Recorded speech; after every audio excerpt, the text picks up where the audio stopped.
Good morning everybody, it's JPR and welcome back to another Pokemon Top 5 video. Today we're covering the top 5 Pokemon from the wrong generation. Now what I mean by wrong generation is Pokemon that a lot of people think are from one generation, but they're actually from a different one. These are just 5 ones that I've been confused with in the past, and I'm sure there are many more out there for the rest of you. Number 5. Of course, nowadays it's common sense that Togepi is a Generation 2 Pokemon, but back in the day this little guy was the source of all kinds of confusion among Pokemon fans. It was introduced during the Indigo League anime and even became part of the team. I actually have an official handbook from Generation 1 right here on my desk that calls Togepi the 152nd Pokemon. Wow, this rascal even had some of the officials confused. That's like a parent forgetting what year their child was born.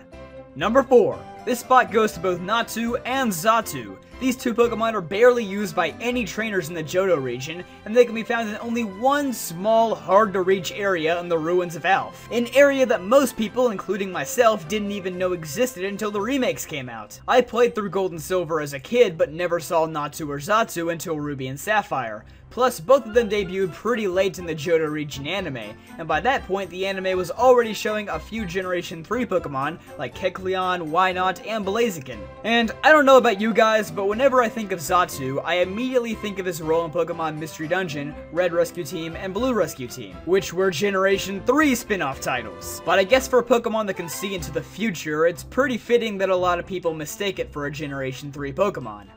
Number 3. Next on our list is Skarmory, who's stuck in a very similar situation as Natu and Xatu. In Generation 2, it can only be found on Route 45, you guessed it, in Silver only, and it only appeared in one filler episode during Season 3. You know, the season that was 90% filler? And Jasmine is a Steel-type gym, but she opts to use 2 Magnemites instead of a Skarmory because reasons. And similar to Xatu, its biggest role is arguably its position as the first boss in the very first Mystery Dungeon games. And again, those are Generation 3 games. So since I played Gold, I never saw Skarmory once during Generation 2, and I wouldn't see it until exploring Route 113 in Hoenn, when I flipped out because it wasn't a freaking Spinda.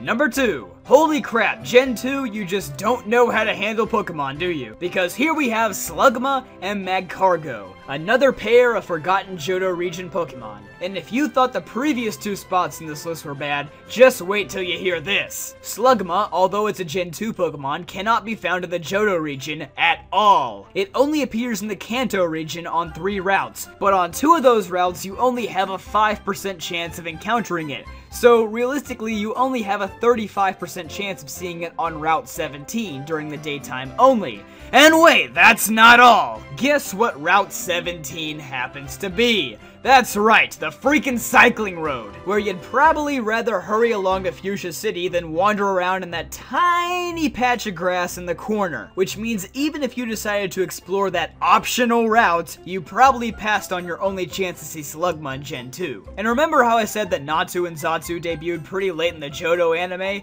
Well, they ain't got nothing on Slugma, who waited all the way until the Johto League before its debut. And Magcargo only debuted slightly earlier during a filler episode in Season 5. You know, that other season that was 90% filler. And once again, during that point in the anime, we were already seeing Pokemon from the Hoenn region. But the cherry on top is the fact that there's a fire gym in Kanto, yet Blaine doesn't have a Magcargo. Most of the other Kanto gym leaders were given Pokemon from Johto, but not Blaine. Fortunately, this was fixed in the remakes, but since the originals didn't do it, a lot of people were led to believe that Slugma and Magcargo were Gen 3 Pokemon. Number 1.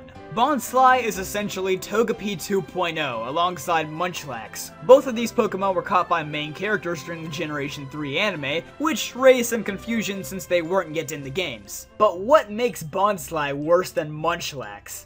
How about the Bonsly is the only Pokemon in history that you can battle with in the wrong generation? Yes, you heard me right. In Pokemon XD Gale of Darkness, you can actually battle with a Bonsly in a game called Battle Bingo. Its only move is Rock Slide, but it doesn't change the fact that you're using a Generation 4 Pokemon in a Generation 3 spin-off game. And at the same time, this game reveals Bonsly's typing and its in-game cry, which is the same one that it uses later in Diamond and Pearl. And through the use of cheating devices, you can actually take the Bonsly with you outside of Battle Bingo. And of course, it still only knows Rock Slide because no other moves are programmed, but it can still be taught moves through cheating, making it usable like any other Pokemon recognized by the game. Bonsly also appears once more in the first Pokemon Mystery Dungeon games, we talked about those already, where Makuhita will award you with a statue of Bonsly once you've completed all the type mazes. Wait a minute. Statue? Could it be Makuhita who's turning all these Pokemon into stone in Super Mystery Dungeon? Was the answer right in front of our eyes the whole time? This monstrous plot twist that nobody ever saw.